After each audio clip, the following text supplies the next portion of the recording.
Tita ma'am, ginaya kita. Nakakit. Ma'am.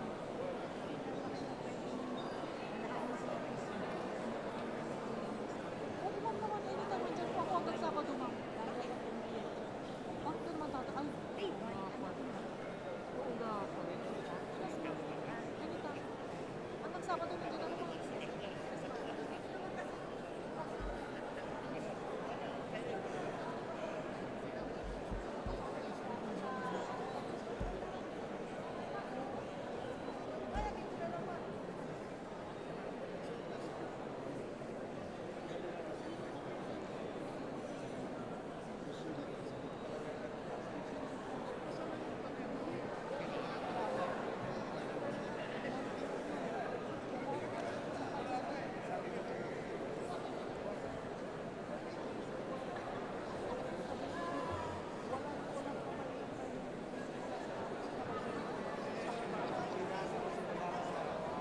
Awal lang, awal tayo. Hanggang naman yung unang hanggang amendment ng mga matayan ng mga hanggang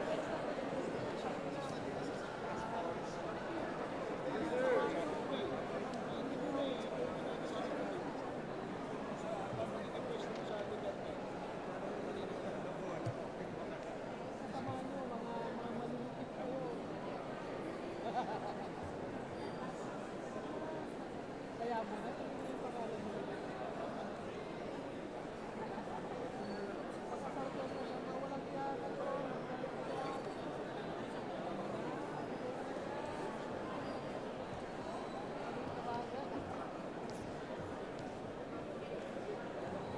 Sir Bambo. Sir Bambo. Kahit lang sa akin. Sir Bambo. Sir Bambo.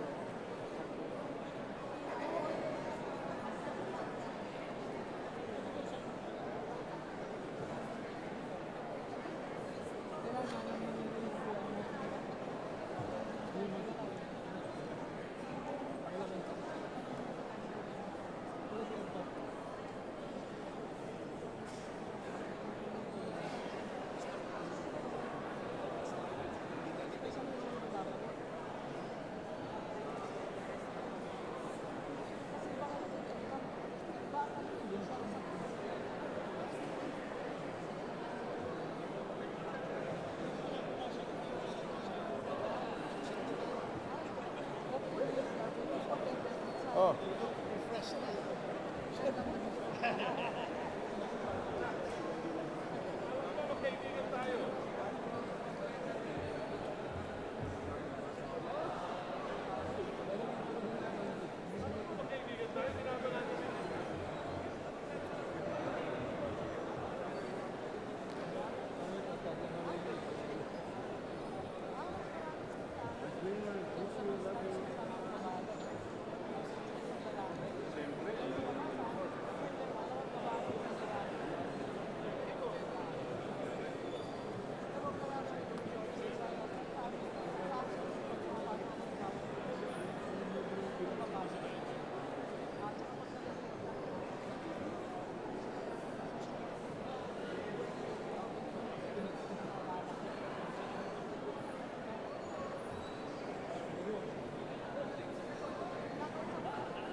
그런 foto 어떠셨?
On the part of the Senate, the joint session is resumed.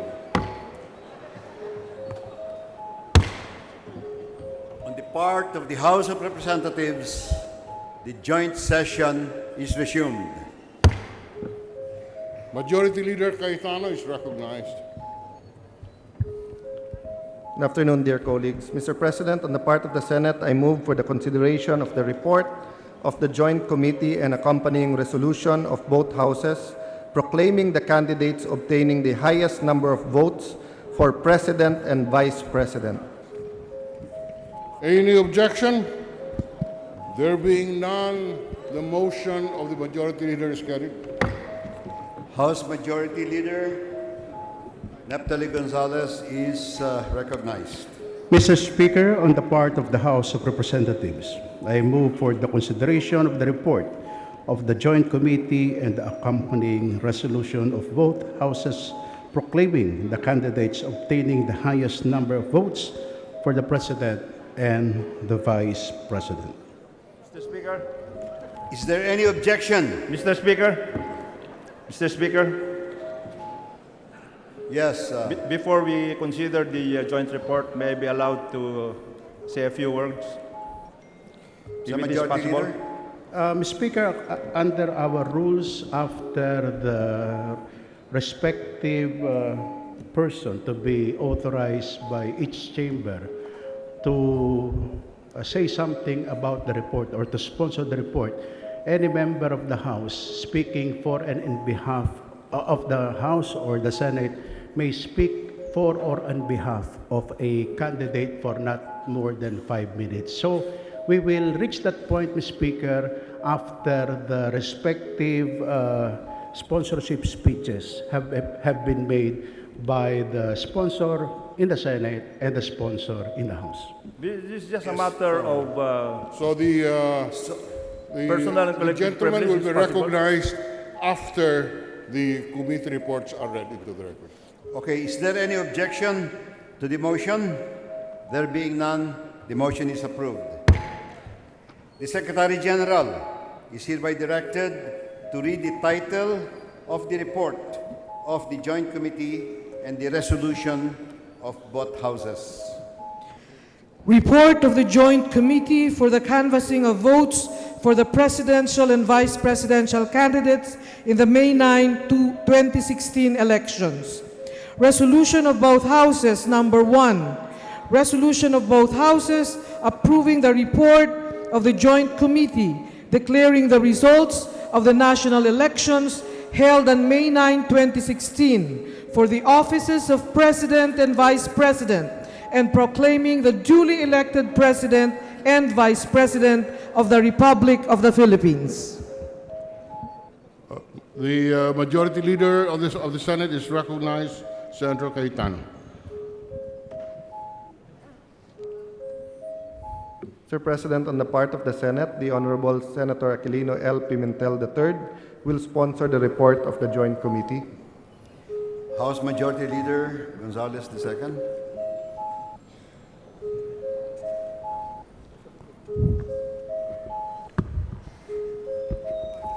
Mr. Speaker, on the part of the House of Representatives, this representation will sponsor the report of the Joint Committee.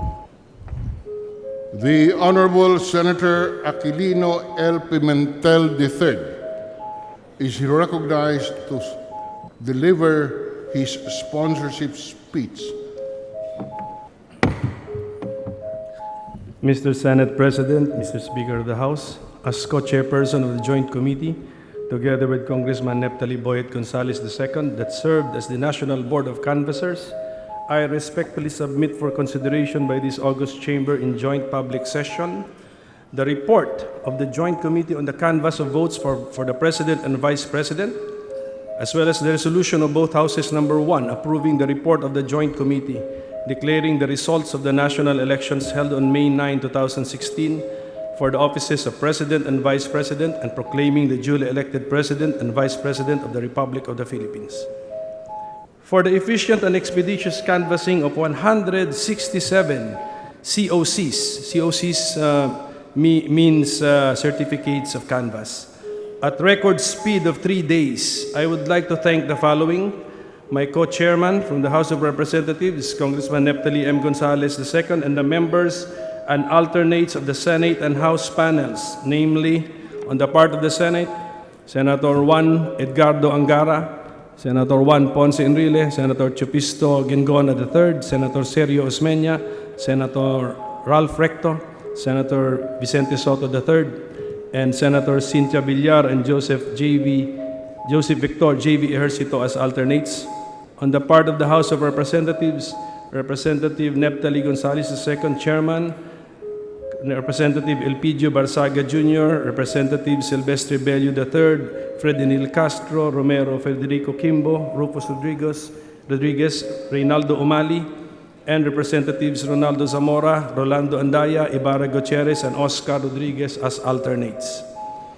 The Senate Secretary, Oscar G. Yabes, and Secretary General of the House of Representatives, Marilyn Barua Yap, the staff of the Joint Secretariat, the lawyers of the candidates, and the following Commission on Elections officials: Honorable Robert S. Lim, Commissioner, Chairman of the Steering Committee and Head of the Project Monitoring Office; Honorable Arthur D. Lim, Commissioner, Chairman of the Office of Overseas Voting; Attorney Jose M. Tolentino Jr., the Executive Director; Attorney Bartolome J. Sino Cruz, Deputy Executive Director for Operations; Attorney Chupisto E. L. Nas Jr., Director for Election and Barangay Affairs Department; Attorney Consuelo B. Jola, Secretary of the Commission; Attorney Divine Blas Perez, Office of Overseas Voting; Attorney Dino Maglasang, Office of Overseas Voting; Acting Director Maria Juana S. Valesa, Office of Overseas Voting; Mr. Alvin C. Henota, Information Technology Officer of the NBOC CCS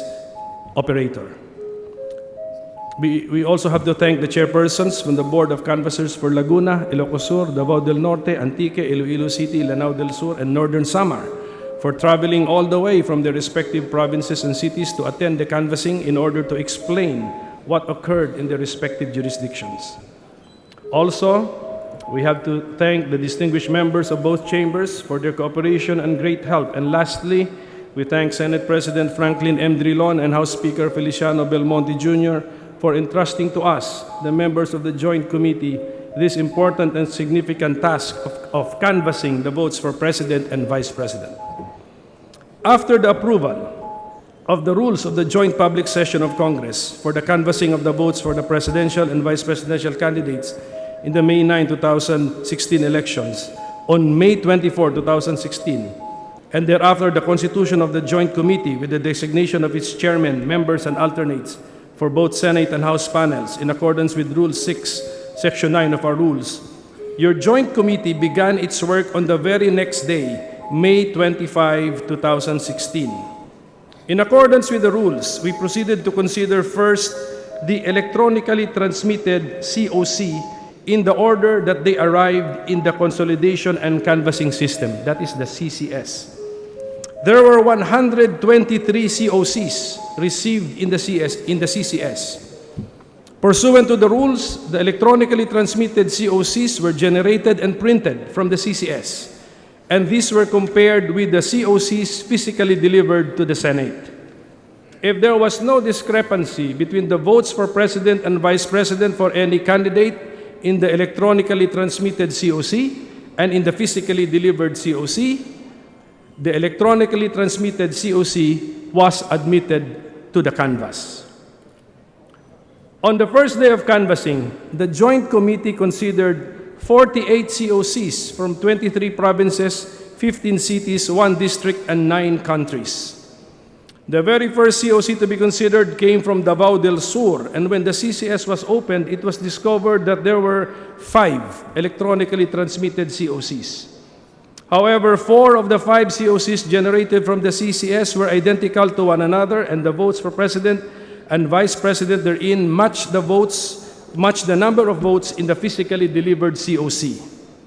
Only the first electronically transmitted COC had figures different from the rest of the COCs, and the numbers contained therein were significantly less than the figures in the other electronically transmitted COCs.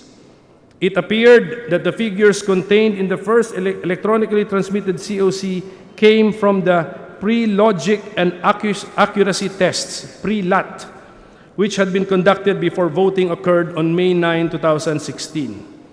After the lawyers were given the opportunity to make observations and objections, and none of them expressed opposition to the canvass of any of the electronically transmitted COCs which matched the physically delivered COC, the second electronically transmitted COC for Davao del Sur was admitted to the canvass.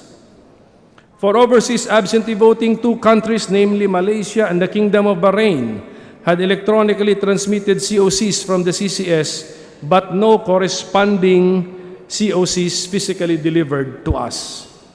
There was actually a special diplomatic pouch delivered from the Kingdom of Bahrain, but when the package was opened, it was discovered to contain only a vote counting machine, but there was no COC. Nevertheless, because of the lack of objection or opposition from the lawyers of the candidates, and seeing nothing to alarm us from the electronically transmitted COC for Malaysia and the Kingdom of Bahrain, these were admitted to the canvass. At the end of the first day, 45 COCs were admitted to the canvass from 20 provinces, 15 cities, 1 district, and 9 countries. Canvassing of 3 COCs from Laguna, Ilocos Sur, and Davao del Norte were suspended because there were discrepancies between the multiple copies of the electronically transmitted COCs and the physically delivered COCs as to the number of votes for President and Vice President. The chairpersons of the provincial boards of canvassers of these provinces were summoned through the COMELEC to come to the plenary hall of the House of Representatives the next day to explain the discrepancies. The COMELEC was also directed to give an explanation as to the reasons for the delay in the physical delivery of the COCs from Malaysia and the Kingdom of Bahrain. On the second day, the Joint Committee considered 73 COCs from 55 provinces, 9 cities, and 8 countries. The Joint Committee resumed consideration of the suspended COCs from the provinces of Laguna, Ilocos Sur, and Davao del Norte.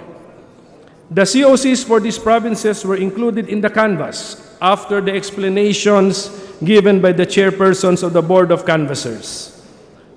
Attorney Gloria Ramos Pitalio appeared for Laguna, Attorney Rodora Arocena for Ilocos Sur, and Attorney Jennifer Ponpon Ancla for Davao del Norte. Their explanations were accepted. For Laguna, it was the manually prepared and physically delivered COC which was admitted to the canvass after it had been established that the electronically transmitted COC for Laguna included the pre-LAT results for the municipality of Rizal, and that the provincial COC with the corrected results could no longer be transmitted to Congress's CCS after the CCS assigned to the province no longer functioned. For Ilocos Sur, the electronically transmitted COC, which included the correct results for the municipality of San Ildefonso, signed by Attorney Arocena, which matched the correct physically delivered COC, was canvassed. For Davao del Norte, the electronically transmitted COC, which included the correct results for the municipality of Asuncion, signed by Attorney Ancla, which matched the physically delivered COC, was the one canvassed. There were 2 electronically transmitted COCs and 2 physically delivered COCs for the province of Bohol. The initial electronically transmitted and physically delivered COCs included the votes of the municipality of Baclayon with the pre-LAT results. Thus, the subsequent electronically transmitted COC with the correct results for the municipality of Baclayon, which matched the subsequently physically delivered COC with the correct results for Baclayon, was admitted to the canvass.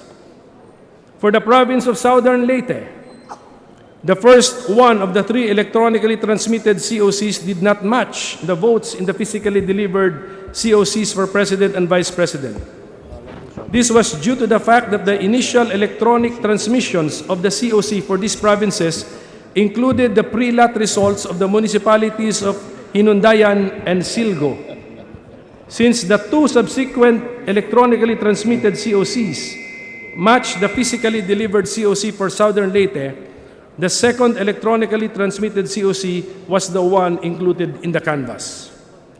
For Nueva Ecija, there were 3 electronically transmitted COCs and 2 physically delivered COCs.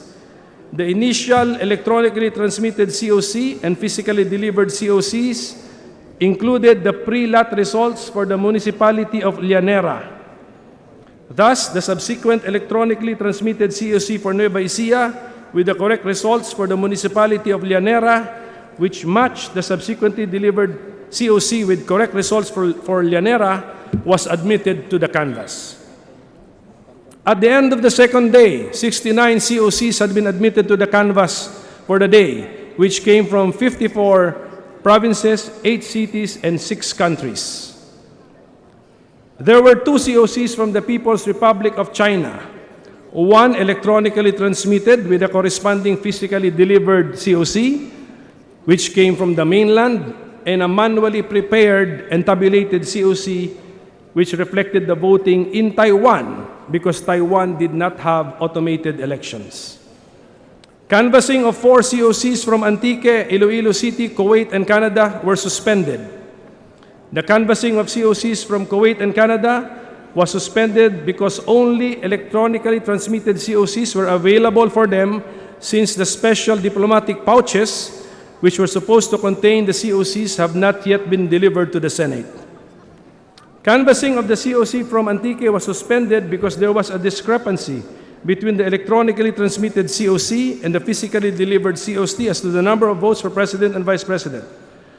The canvassing of the COC from Iloilo City was suspended because the city certificate of canvass could not be located inside the ballot box that was physically delivered to the Senate.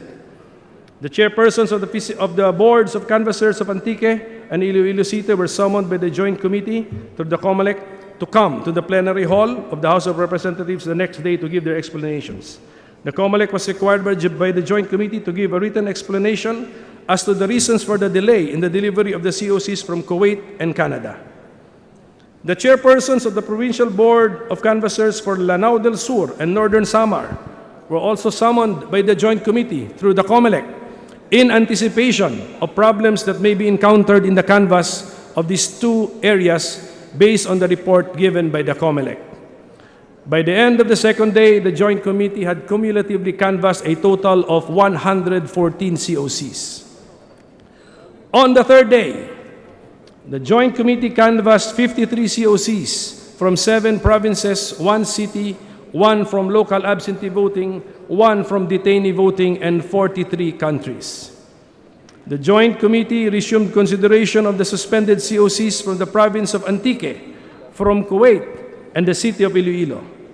For Antique, the chairman of the Provincial Board of Canvassers, Attorney Jesse B. Suarez, explained that the figures in the physically delivered COC were higher than the figures in the electronically transmitted COC because the former contained the votes of 2 clustered precincts in the municipalities of Anii and San Remigio, which conducted special elections on May 16, 2016. And the reason for the special elections was the shortage of official ballots for the said precincts on May 9, 2016. After the explanation, and there being no objection or opposition from the council of the candidates, the manually prepared and physically delivered COC from Antique was admitted to the canvass. The COC from Kuwait was canvassed after it was manifested that the special diplomatic pouch from Kuwait had been delivered earlier by the representative of the COMELEC, and it was compared and found to match the electronically transmitted COC from the CCS. The COC for Iloilo City was immediately canvassed after the chairman of the City Board of Canvassers, Attorney Jomar Alizar Betita, was able to locate the physically delivered COC among the documents contained in the ballot box for Iloilo City. And it was shown that the figures in the said COC matched those of its counterpart electronically transmitted COC. For the province of Lanao del Sur, the figures contained in the electronically transmitted COC matched the figures in the physically delivered COC. However, there was a notation in the physically delivered COC that the canvass for one clustered precinct in Masyu was not included, that the votes for one precinct in Masyu were not included in the canvass, in the provincial canvass.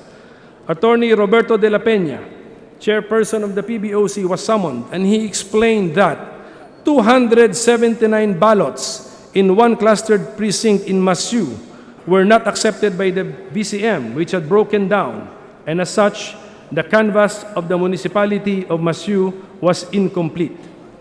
He further manifested that the 279 ballots, as well as the VCM, are now in the gymnasium of the provincial capital of Lanao del Sur.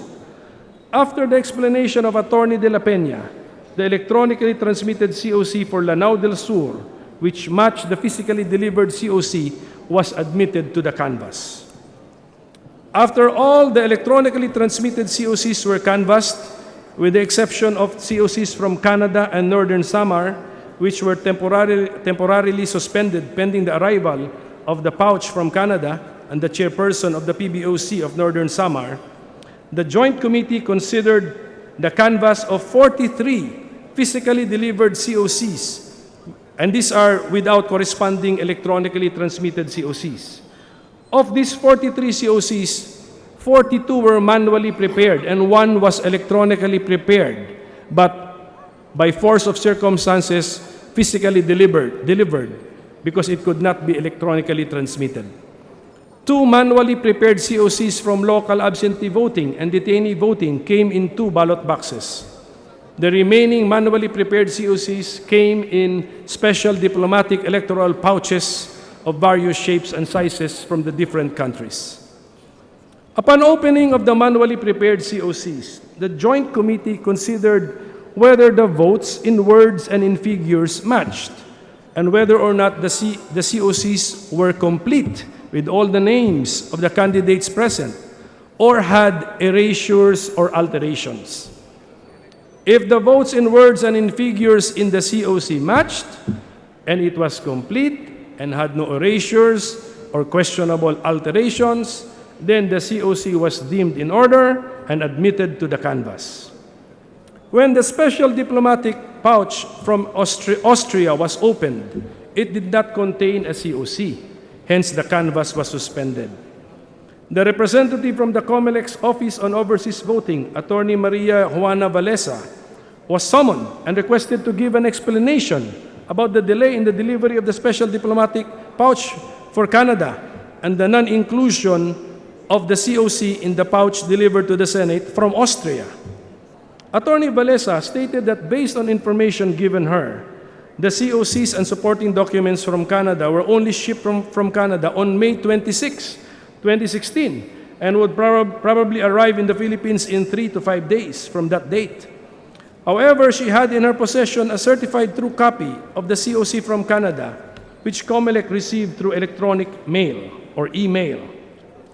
Inasmuch as the votes in the electronically transmitted COC for Canada match the votes in the certified true copy of the COC brought by Attorney Valesa, the COC for Canada was admitted to the canvass.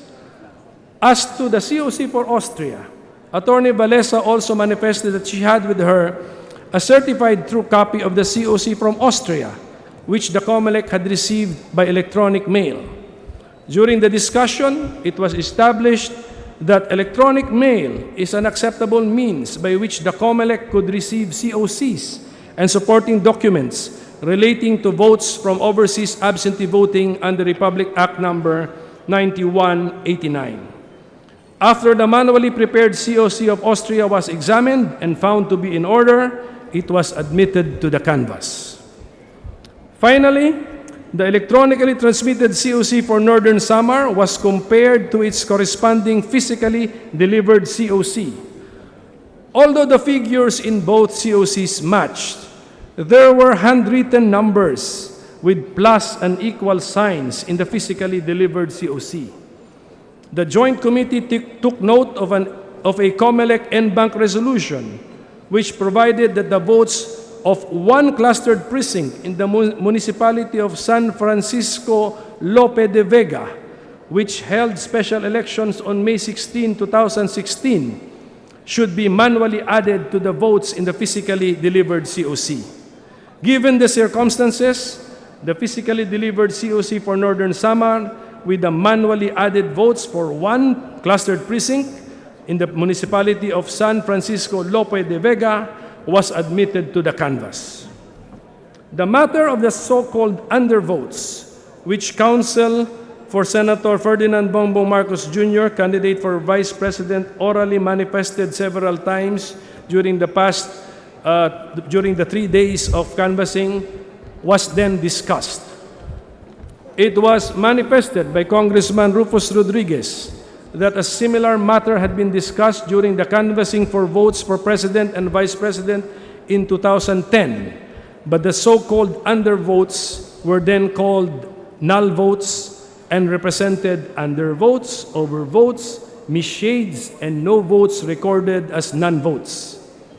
At that time, then Senate President Juan Ponce Enrile ruled that such null votes are beyond the jurisdiction of Congress as the National Board of Canvassers for President and Vice President, and is properly the subject of an election protest if insisted upon. Thus, Congressman Rodriguez suggested that the Joint Committee follow the precedent established in 2010 and not consider anymore the manifestation about the so-called undervotes. By the end of the third day, the Joint Committee had cumulatively canvassed a total of 167 COCs, which included the COCs from 81 provinces, 24 cities, 1 district, 1 local absentee voting, 1 detainee voting, and 58 countries, with 1 country producing 2 COCs, and that is China.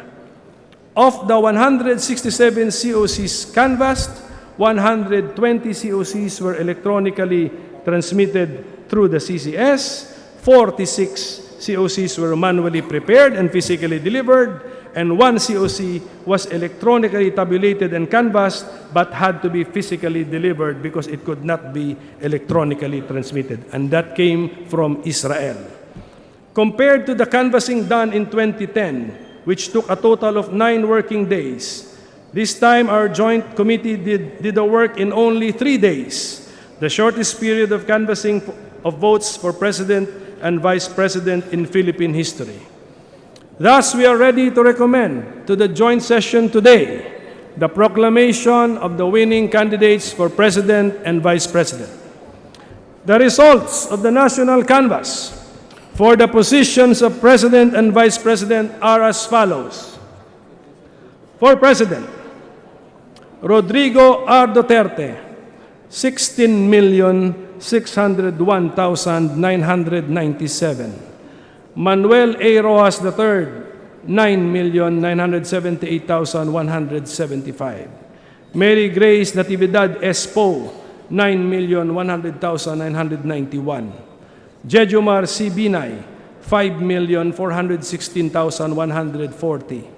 Miriam P. Defensor Santiago, 1,455,532. And Roy V. Señeres, 25,779. For Vice President, Maria Leonor G. Robredo, 14,418,817.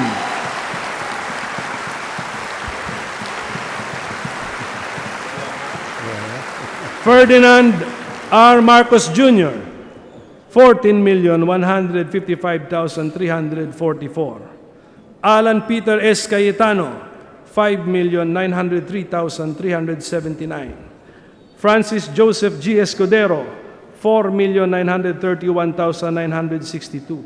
Antonio F. Trillanes IV, 868,501. And Gregorio B. Honasan II, 788,881. The results of the canvass show that Rodrigo Rodi Roa Duterte and Maria Leonor Lenny G. Robredo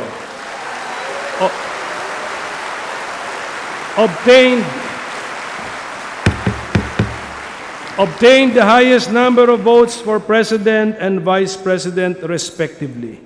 In view of the foregoing, the Joint Committee recommends that Congress, as the National Board of Canvassers, approves the report of the Joint Committee and the resolution of both Houses of Congress number 1, declaring the results of the national elections held on May 9, 2016, for the office of President and Vice President, and proclaiming Rodrigo Roa Duterte as the duly elected President of the Republic of the Philippines and Maria Leonor G. Robredo as the duly elected Vice President of the Republic of the Philippines. Maraming salamat po. Magandang araw sa inyong lahat. Order, please. Order. Order. Parliamentary inquiry, Mr. Speaker. Mr. Speaker, parliamentary inquiry.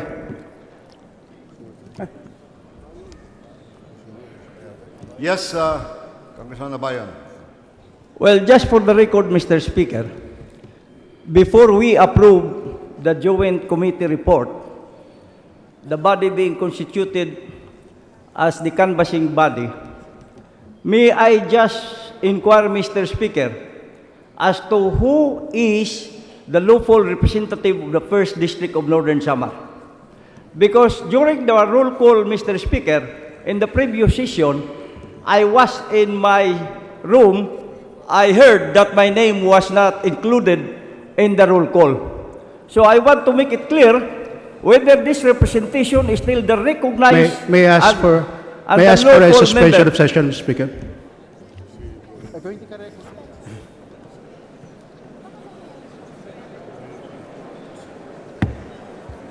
Session suspended for 1 minute. Session suspended for 1 minute. Wala pa namang order ang Supreme Court. Si Dasang nakaupo na yan.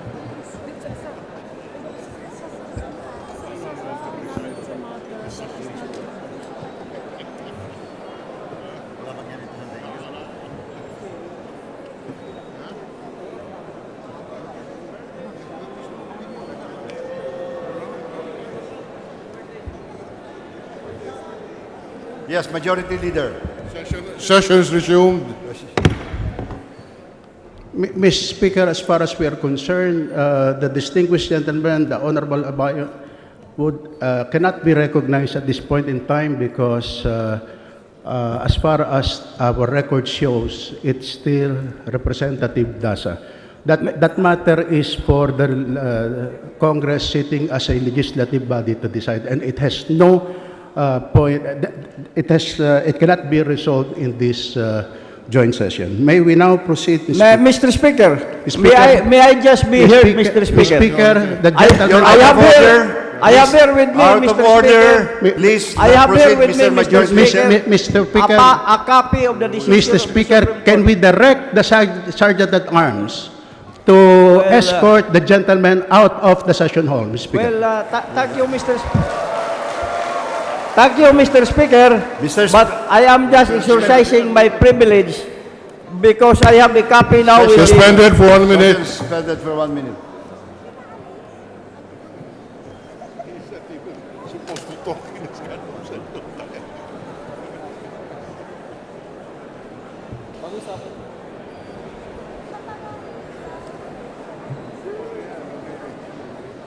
We have something to talk about.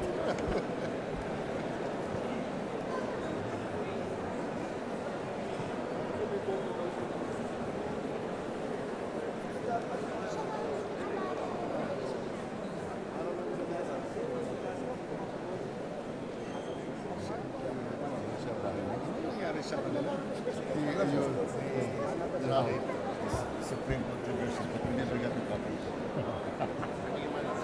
was never officially included. They don't like to explain this here. So, what he won back or he lost? He won. No, in this election. Talo. Talo. So, This is last year. hindi, he will appear in your Tuesday.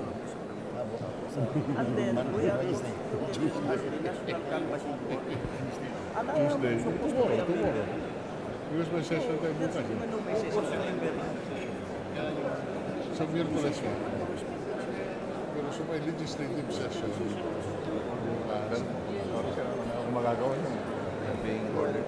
This is what the House wants. Dapat kausapin ng I just want to be... No, I'm not doing anything here. Actually, I it is to his credit.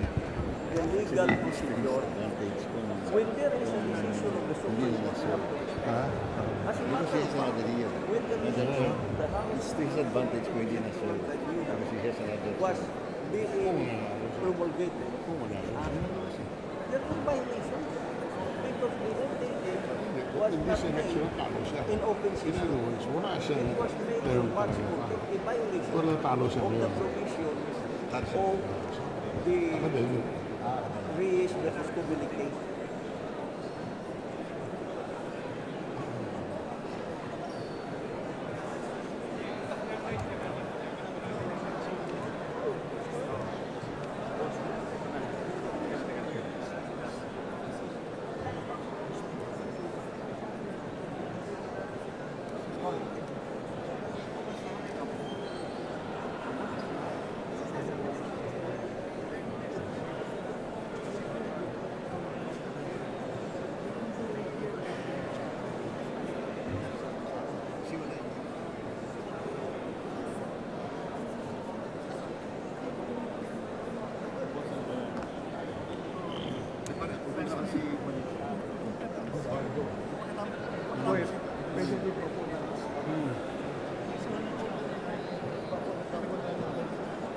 I think after we can suspend.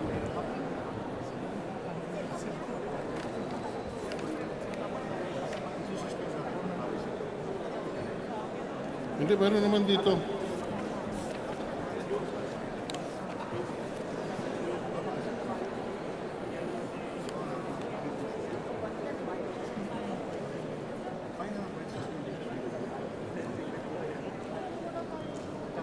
Hindi, merong ditong portion. With-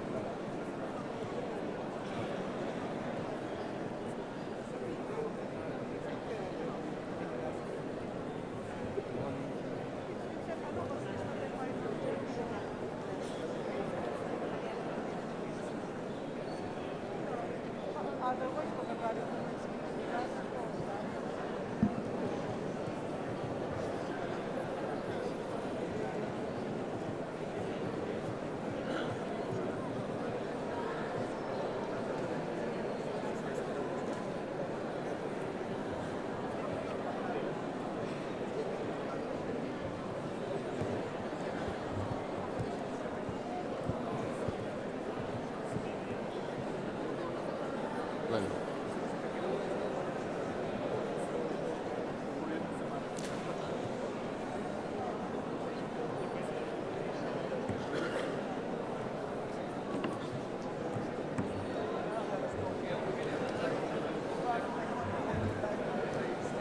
Basta dito sa ano.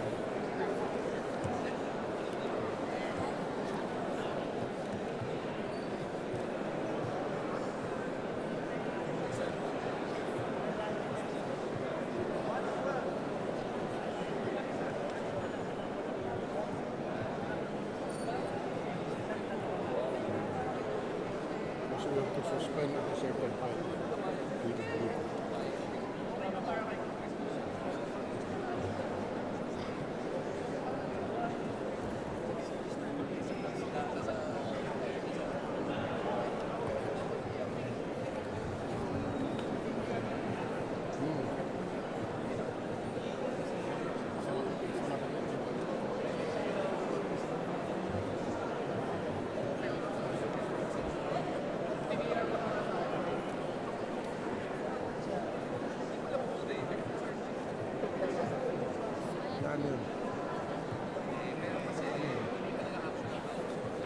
Wala pa tayo na. Wala pa tayo.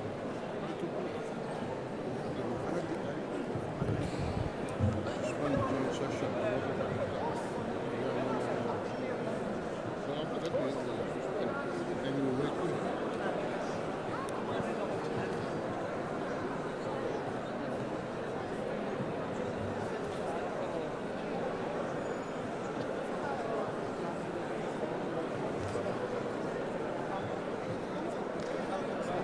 We suspend on page 9.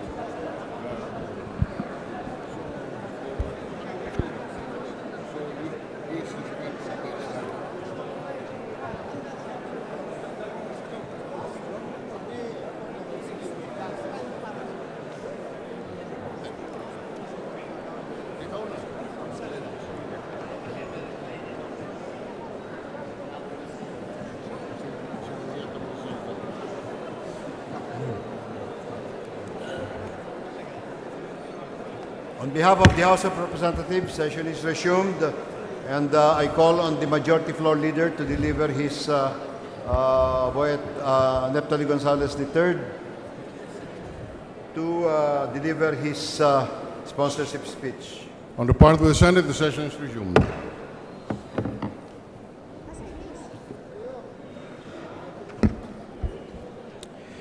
Mr. Speaker, I am honored to present the report of the Joint Committee on the Canvass of Votes of candidates for President and Vice President in the May 9, 2016 elections, together with the resolution of both houses declaring the newly elected President and Vice President of the Republic of the Philippines.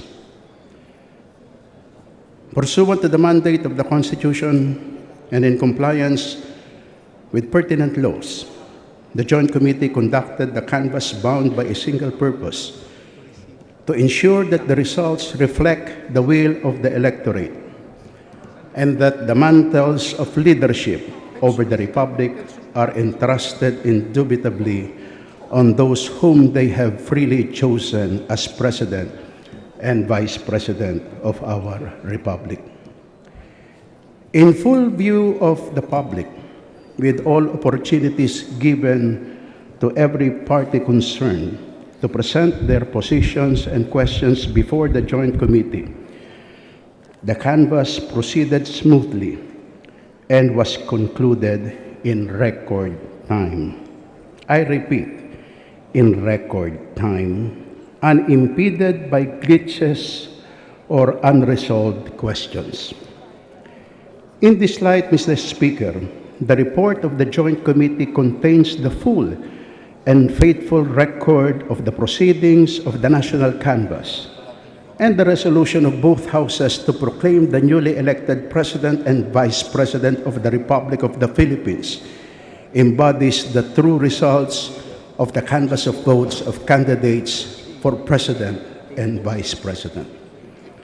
Under the premises, Mr. Speaker, I recommend for the approval of the House the Joint Committee report on the canvass of votes of candidates for President and Vice President in the May 9, 2016 elections, and the resolution of both Houses proclaiming Rodrigo Roa Duterte as the duly elected President and Leni Robredo as the duly elected Vice President of the Republic of the Philippines.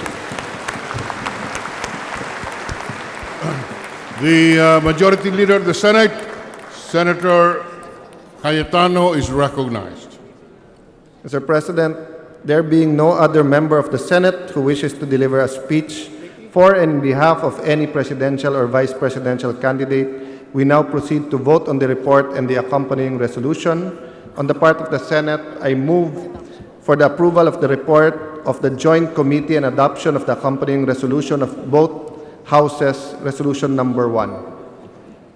Distinguished members of the Senate, there is a motion by Majority Leader Cayetano to approve the report of the Joint Committee and adopt the accompanying resolution of both Houses Number 1.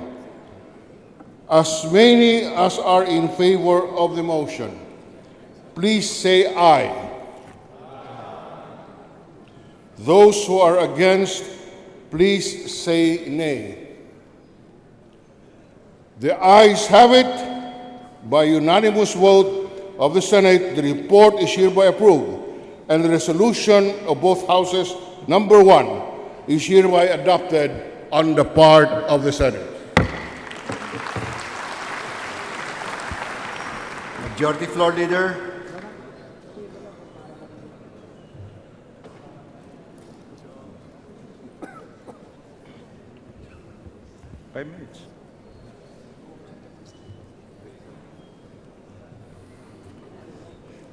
Mr. Speaker, I understand that the distinguished gentleman from Abacada, the Honorable Jonathan De La Cruz, wishes to deliver a speech for a particular candidate, and under our rules, he is given 5 minutes, Mr. Speaker.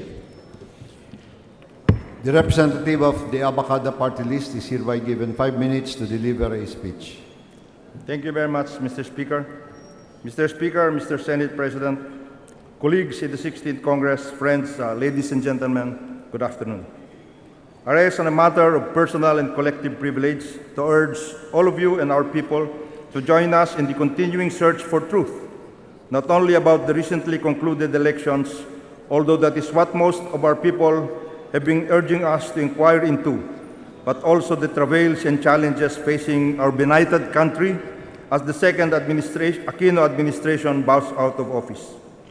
There will be more than enough time to scrutinize and audit the claims of this outgoing daang matuwid kung walang korap, walang mahirap administration, especially since we look forward to President-elect Rodi Duterte's initiatives to bring to fruition what he advised our countrymen in the course of the campaign. Change is coming, a change we all can believe in. So we will have to focus on the issues and concerns we raised during this campaign. As the good book says, there is a time for everything and a season for every activity under the heavens. God will bring into judgment both the righteous and the wicked, for there will be time for every activity, a time to judge every deed.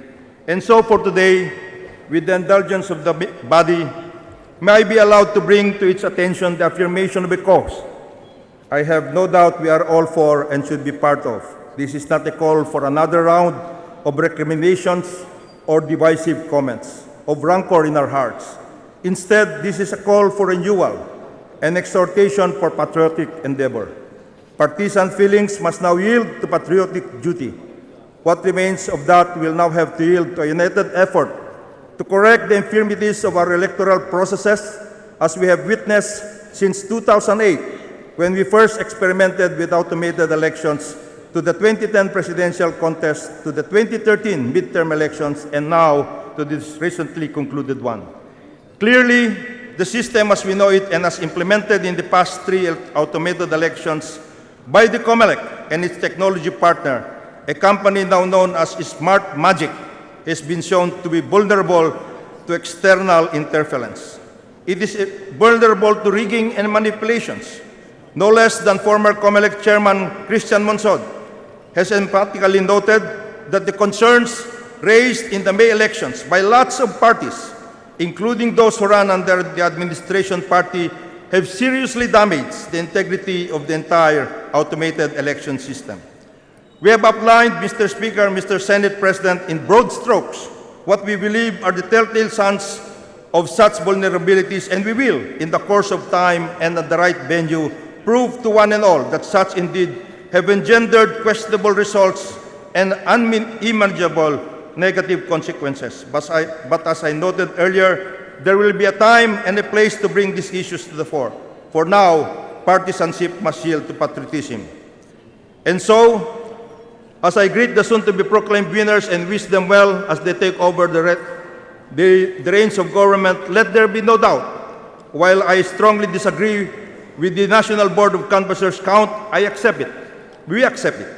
I accept the finality of the count, which will now be ratified by the joint session. And so, for the sake of our country, our unity as a people, and the strength of our democracy, I offer our congratulations and Godspeed.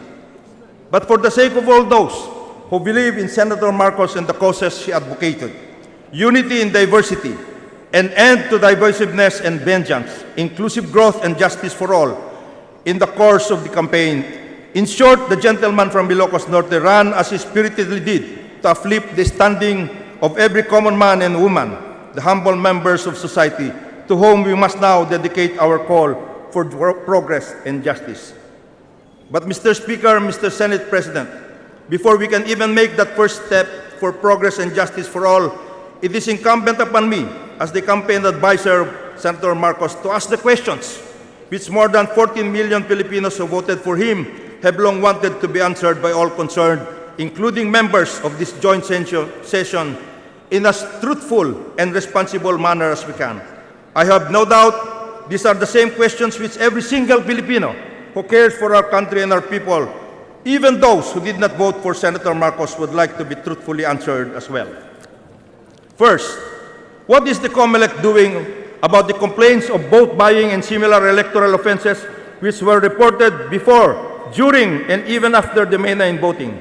has the COMELEC sanctioned the parties involved in open buying, including those that were part of a viral video in Pikit, North Cotabato?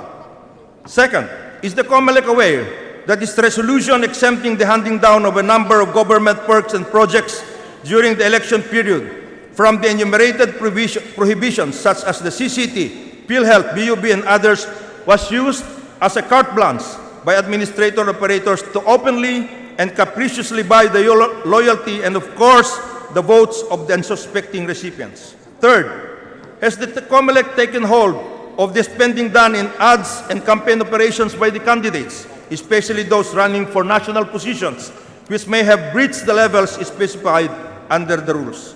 Fourth, did the COMELEC, as it is its bounden duty, comply with all the testing and sealing rules, as well as the get-go safeguard rules, prior to issuing the authority for the entire system to be operated? I am told there were a host of issues and concerns which remained unanswered and which now need to be answered as the system's vulnerabilities are exposed. Even as the COMELEC, Mr. Speaker, Mr. Senate President, was still struggling with the innumerable technical challenges in the automated election system 2016 version, including the no bio, no voto, and the hacking of its system prior to the voting, the body must now answer a lot of questions associated with the voting itself. Did the COMELEC give Congress and the public later the complete list of the serial numbers associated with the 92,000 vote counting machines deployed nationwide? How many of these malfunctioned on election day? Where? When? What was done with these malfunctioning machines? I am told that in one province alone, in Camarines Sur, more than 90 vote counting machines malfunctioned on election day. Which machines were these?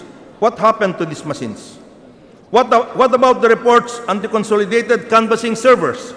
There are reports that 30 such servers from various parts of the country were bundled and sent to the Santa Rosa warehouse of Smartmatic. Which servers are these? Why were these bundled and shipped to Santa Rosa? What happened in Santa Rosa? Were these machines eventually used? If so, for what and when?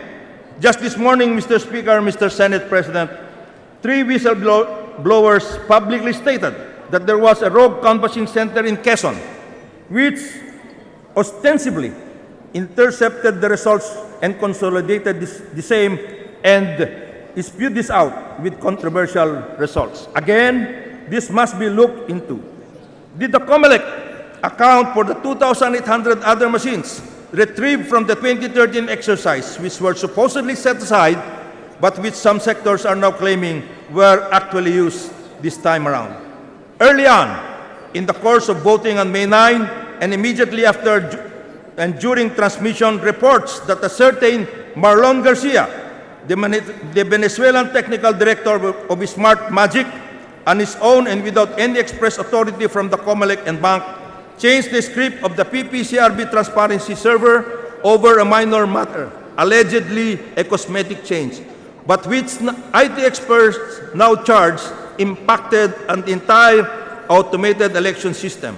This has embroiled the COMELEC and Smartmatic in a controversy which has inevitably put into question the integrity of the system and the election results. This has prompted me and the Marcos campaign to request the COMELEC to conduct a thorough systems and platform audit to clear the air. We had wanted, Mr. Speaker, Mr. Senate President, the audit undertaken prior to the congressional canvass. Unfortunately, COMELEC decided otherwise, but we continue to urge that such audit be undertaken, as studies show that indeed that move by Garcia, the same Garcia who has monkeyed with the 2008, 2010, and 2013 elections through a similar ruse, cosmetic change, has impacted heavily on the integrity of the system. This audit has become even more critical with the now impending proclamation of the winners in the presidential and vice presidential contest to ensure that no iota of doubt, no cloud of apprehension can be handed over to the mandate being given to the top 2 officials of the land. This has even become more necessary in the case of the vice presidential race because of the extremely slim margin between the top two candidates. We note, for example, that the 260,000 vote lead of Representative Robredo can be easily overtaken if the system audit, which will presumably require a look at the election returns themselves, show that indeed a number of things changed after that questionable Venezuelan strike. If the body will allow, I will be happy to read for the record a good example of the end results after that strike. Due to these unquestionably illegal acts, I have decided, ladies and gentlemen, to file cases against Garcia, Eli Moreno, and Smartmatic. Yeah. Smartmatic, Mr. Speaker, just give me... Gentleman has 1 minute. Just 2 more minutes, Mr. Speaker. Smartmatic has become such a monstrous presence in the implementation of the EES, and that is the reason why we will urge the incoming administration not to blacklist this particular company from any participation in our electoral system. For example, this is what Smartmatic has done, as reported in certain quarters. It has set up several rogue consolidated canvassing service centers nationwide without COMELEC's express approval. Was the transport of 30 CCS machines to Santa Rosa ostensibly for repair and recalibration part of this rogue system? Is it also true that there is a super CCS which Smartmatic has set up somewhere in the Metro Manila area, which at some point during the transmission of results from the various BCMs took over the entire task of consolidation? Is this the reason why we had systems problems at 7:30 in the evening of May 9 and also at 10 o'clock and thereafter and the election day itself of May 9? There is also the problem of the unaccounted votes. And this is one problem that we will now have to look into, Mr. Speaker. The undervote totaled 3.5 million. Gentleman has exceeded his 2 minutes. Mr. Speaker, Yes, just I will now recognize the majority leader. just two more pages, Mr. Speaker. no, Mr. Speaker. Two more Mr. Speaker. pages. Mr. Speaker. Just 2 more pages Mr. Speaker. for the record. The 2 pages can be inserted into the record of I will the just proceedings. I will just read one Yes. short paragraph. If that is the pleasure of the Speaker, Mr. Speaker, I will just read this. Okay. Go ahead. Sige. Our people, not just those who voted, worked hard and cried with the Marcoses want answers, Mr. Speaker, Mr. Senate President. Honest, responsive, and credible answers to these and other questions. They may not get the answers now as the Joint Canvass Committee submits its report. They may not get their answers now as this joint session proclaimed the winners. But we will not stand still, Mr. Speaker, Mr. Senate President. We will strive to seek the truth and provide answers to the myriad questions which have come and continue to come on our way. And so I say, as I paraphrase the late Senator Edward Kennedy, for all those who walk this journey for unity, inclusive growth, and justice for all the humble members of society who sought reforms and waited for the light, for all those who aspired for an end to divisiveness and vengeance, and for all those who dreamed and hoped for a better future for us all and the generations to come, the cause endures, the hope still lives, and the dreams shall never die. Thank you very much, Mr. Speaker, and we look forward to a changed Philippines, a change we can all believe, and a change we hope will endure. Thank you. Majority Floor Leader. Mr. Speaker, there being no other member of the House who wishes to deliver a speech for and in behalf of any presidential or vice presidential candidate, we now proceed to vote on the report and the accompanying resolution. On the part of the House, I move for the approval of the report of the Joint Committee and the adoption of the accompanying resolution of both Houses. Number 1. So moved, Mr. Speaker. Distinguished members of the House of Representatives, there is a motion to approve the report of the Joint Committee and to adopt the report, the accompanying resolution of both Houses. Number 1. As many as are in favor of the motion, please say aye. As many as are opposed to the motion, please say nay. The ayes have it. The report is hereby approved, and the resolution of both Houses Number 1 is hereby adopted on the part of the House of Representatives. Majority Leader Cayetano is recognized. Mr. President, on the part of the Senate and pursuant to the resolution that we have just adopted, I have the privilege to move that we proclaim the duly elected President, Rodrigo Rodi Roa Duterte, and the duly elected Vice President, Maria Leonor Leni Herona Robredo, the Vice President of the Republic of the Philippines. Is there any objection? The chair hears none. On the part of the Senate, I hereby proclaim Rodrigo Roa Duterte and Maria Leonor Herona Robredo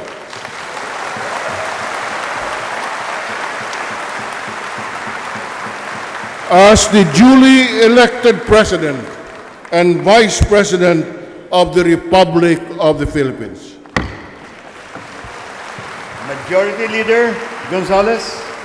Mr. Speaker, on the part of the House, and pursuant to the resolution that we have just adopted, I move that we proclaim the duly elected President and Vice President of the Republic of the Philippines.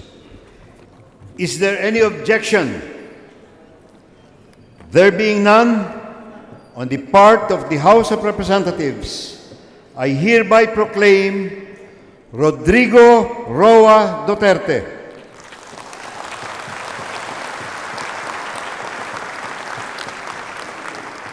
and Maria Leonor Herona Robredo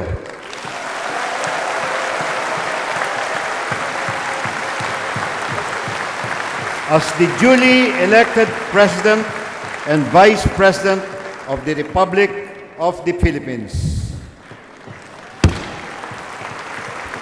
We shall now proceed with the approval of the journal, and for this purpose, Senate Majority Leader Cayetano is recognized. Mr. President, on the part of the Senate, I move that the Honorable Senate President be authorized to approve the journal of the joint public session and that such approval shall be considered as the action of the Senate of the Republic of the Philippines. Is there any objection? There being none, the motion of the Senate Majority Leader is hereby carried. Majority Leader Mr. Speaker, on the part of the House, Gonzales. I move that the Honorable Speaker be authorized to approve the journal of the joint public session and that such approval shall, for all intention and purposes, be considered as the approval of the House of Representatives. Is there any objection? There being none, the motion of the House Majority Leader is hereby approved. We shall now proceed with the suspension of the session to notify the President-elect and the Vice President-elect of their proclamation. The Senate Majority Leader Cayetano is recognized. Mr. President, on the part of the Senate, I move to suspend the joint public session to notify the President-elect and the Vice President-elect of their proclamation and invite them to the rostrum. Is there any objection?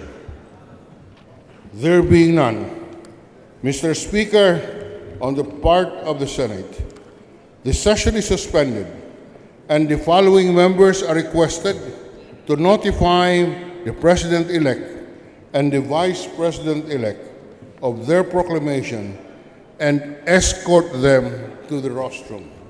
On the part of the Senate, Senate President Pro Tempore Recto, Majority Leader Cayetano, Senator Bam Aquino.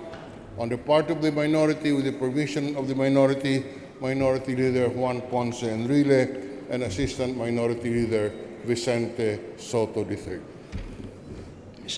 Mr. Speaker, on the part of the House, I move to suspend the joint public session to notify the President-elect and the Vice President-elect of their proclamation and invite them to the rostrum. Is there any objection?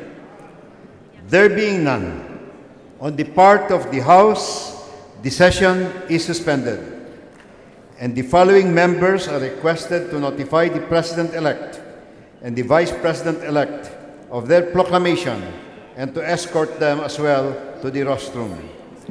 Deputy Speakers Abad, Agabao, Apostol, Balindong, Padilla, Puno, Majority Leader Gonzales, Minority Leader Zamora.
May we request the members of the House and the members of the Senate of the Philippines to take your respective seats.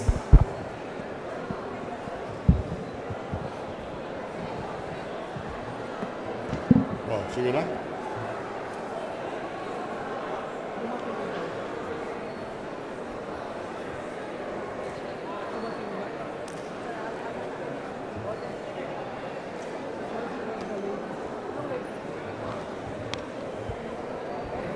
Sabi ko na sa inyo.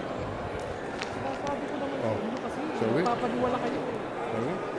Awan sa amin, sir. One, sir. Hi, sir. Hi, sir. Thank you.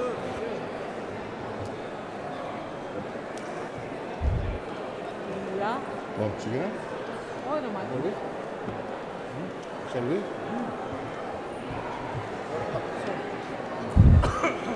On the part of the Senate, the joint session is resumed.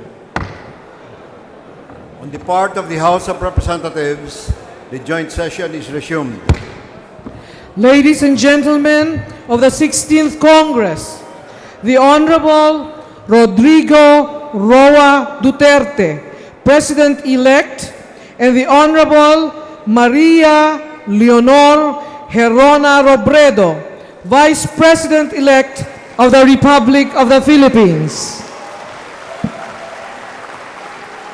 May we request the Honorable Maria Leonor Herona Robredo, Vice President-elect, to proceed to the rostrum.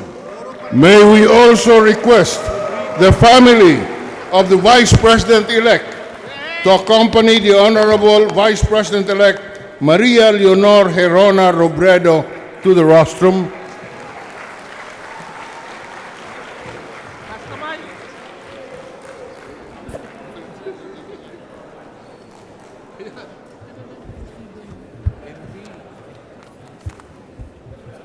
On behalf of the Filipino people and the House of Representatives, Madam Vice President, please accept our heartfelt congratulations on your honors election as the Vice President of the Republic of the Philippines.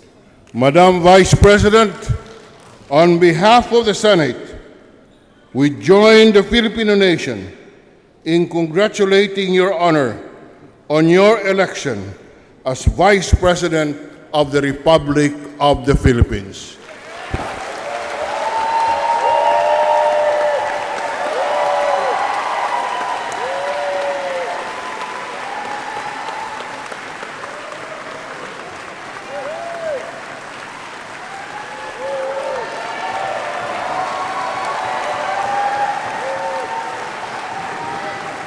Ay ka dito kayo sa tabi. Come. By the side of the speaker and by my side. There. Okay. You had in so many rallies. 1, 2, 3.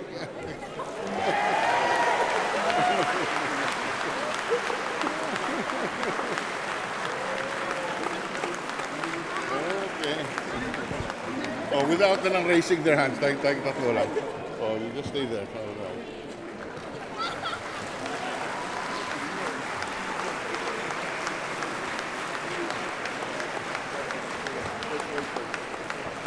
Okay, sige. Well, thank you, Penny.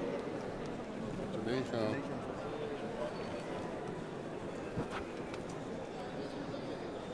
Okay. Okay.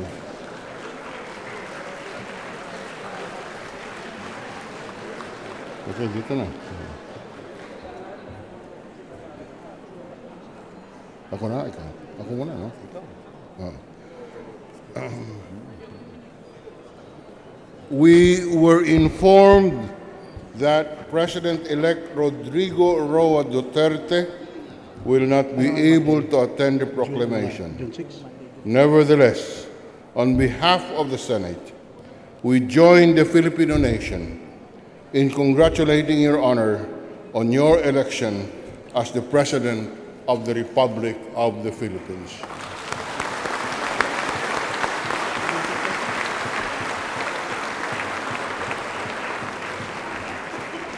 On behalf of the Filipino people and the House of Representatives, Mr. President, please accept our heartfelt congratulations on your honors election as the President of the Republic of the Philippines. Mr. Speaker, before we adjourn, may we inform our colleagues from the House of Representatives that the regular session of the House will resume on Monday, June 6 at 4 o'clock in the afternoon. On the part of the Senate, our suspended session will resume at 3 o'clock tomorrow, Tuesday, May 31. On the part of the Senate, the joint public session is hereby adjourned. On the part of the House of Representatives, the joint session is hereby adjourned.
tama ang kami sa Boyet.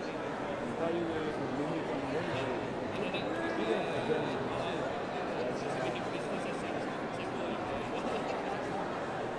Pero wala.